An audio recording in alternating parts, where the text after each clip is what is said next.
intelligencesquared.com.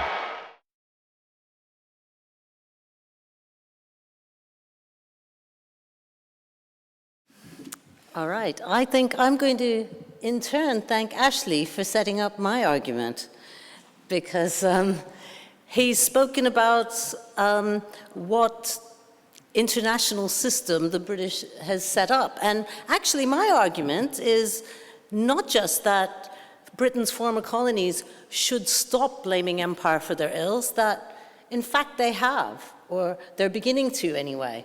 And let's look really at what are the issues here. First of the things to think about is this international system. When did it start? Well, it started before the empire that we are talking about, presumably. Because if we think Britain really had two empires, the first empire was the Atlantic-based empire of the 17th and 18th centuries, and the greatest of the former colonies of that was the USA. Now, is the USA, the former colony of Britain, blaming empire for its ills? Certainly not. Most people would say that the USA is in fact running Britain. And if we think of some of the other prominent former colonies of that first empire, notably Canada, Australia, New Zealand, South Africa, they're not blaming empire for their ills. They, in fact, have claimed allegiance to the crown through the Commonwealth over time. And if we think about the indigenous populations there that are potentially less grateful, a lot of them have been eradicated, so they're not complaining at all. And those that are alive and have some problems with what's happened to them in their past don't seem to be blaming Britain. They're blaming the former white settlers, or the new generation of the former white settlers in the area that are the rulers there. So I'm presuming we're not talking about these particular former colonies. So let's think about the second large empire, the late 19th century, the late Victorian Empire, which we can say, okay, well, the colonies of conquest, they span a very large area, and actually the great variety between these different colonies. I mean, if we think about 40 different categories of overseas territories run by 3 different offices in Britain, the Colonial Office, the Foreign Office, the India Office, how do we even begin to start generalizing across this? Well, let's try doing it in terms of thinking first of what we're talking about when we speak about ills.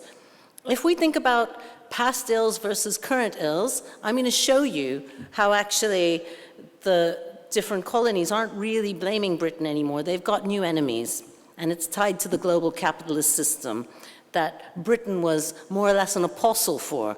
But it wasn't empire alone that integrated these areas into the global capitalist system. This was happening long before Britain entered as a ruler, and has been continuing afterwards. So if we think firstly, okay, what sort of past ills could we be talking about? Well, on the poster for this debate, there was a gentleman holding up the sign, Britain should repay or give payment for the Kenyan gulag, something to that effect. I think those sorts of issues, yes, people should be able to blame Britain for those sorts of issues, but the sorts of people who would be able to hold Britain accountable for these sorts of issues are dying off. I mean, it has been about 60 years since Kenya decolonized, so surely, you know, I think that these sorts of claims are beginning to subside. But if we think about the current ills, let's think about the things that Ashley, for example, has mentioned.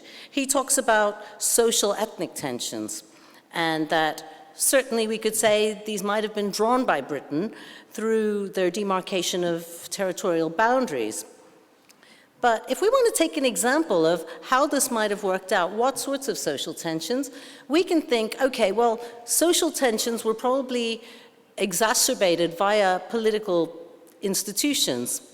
And we think about this different sorts of groups that were allowed representation on colonial political bodies and institutions. So let's say the Legislative Council, because a lot of authors like Hamza Levy talk about how the British Empire institutions were, I think it was, a kind of administrative without a legislative focus, so not very representational.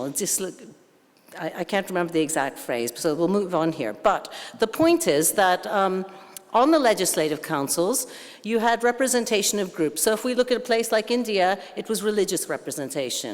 If we look at a place like Nigeria, it was often allocated on ethno-regional lines. If we go to a place like Kenya, we'd see that legislative representation was done on a racial basis. So you had Europeans having legislative representation, and then you had Asian groups, Asiatics as they called them in their day. And then finally, very late in the period, you had Africans who were allowed legislative representation. But upon decolonization, these racial divisions disappeared, and they were replaced by ethnic divisions somehow. Or actually, if we think of the Kenyan African National Union, it was supposed to be putting together some of the major groups. So it started out representing the Kikuyu and the Luo. And it was only later on that KANU, as it's known for short, started to represent mainly the Kikuyu and starting to disassociate itself from the Luo. And that might explain some of the tensions you saw in the 2007 elections, that the tensions between the two groups. So really, this wasn't something that Britain did necessarily. This was something that took place afterwards. If we think about the political practices, we could say, okay, well, Britain didn't give any sort of political training to its former colonies in the main. India, at least the Hindus and Muslims in India, had representation on the Legislative Council after 1909, but if we look at a place like Tanzania, Tanganyika as it was called at the time, it was only 3 years before independence, in 1958, that the first Africans were allowed to be elected to the Legislative Council. So we could think, okay, this might be an issue in terms of being able to run a system that was cohesive, probably would degrade into some form of autocracy that was going to be crushing to the people, yet we look at someone like Julius Nyerere in Tanzania. Even though he ran a single-party system, an autocratic system, which he referred to as a single-party democracy, he actually enjoyed greater legitimacy, and that party enjoyed greater legitimacy than most other parties that are democratic anywhere else. But what we really want to think about is the economic consequences of empire. And here I'll say that, yes, the British didn't allocate a lot to social welfare or any sorts of programs that would benefit people until after World War II, but what they did engage in was railways and ports and military. This accounted for 60% of spending in all the colonies that I've looked at over time.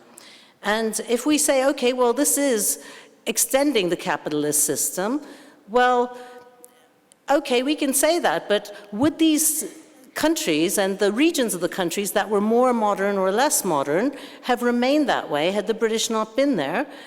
Yes, perhaps, because on the coast they were more modern and developed, and on the interior of a lot of the countries they were less developed. But even in these places, they're not blaming Britain anymore, they're blaming the US. How do we know this? Because Britain's former colonies in the Middle East blame America, and we can see this through terrorism and violence there. And if we think about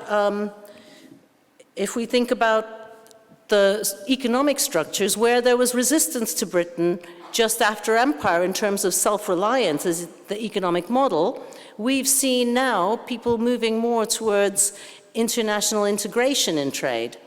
This, of course, has been put in place by structural adjustment policies by the IMF and the World Bank, but again, these structures are dominated by the US, not Britain. So I would say that the former colonies aren't stupid, and they do know that it's the global capitalist system and inequalities amongst different people within countries and within the international system that is the cause of their ills, and not Britain at all. Thank you.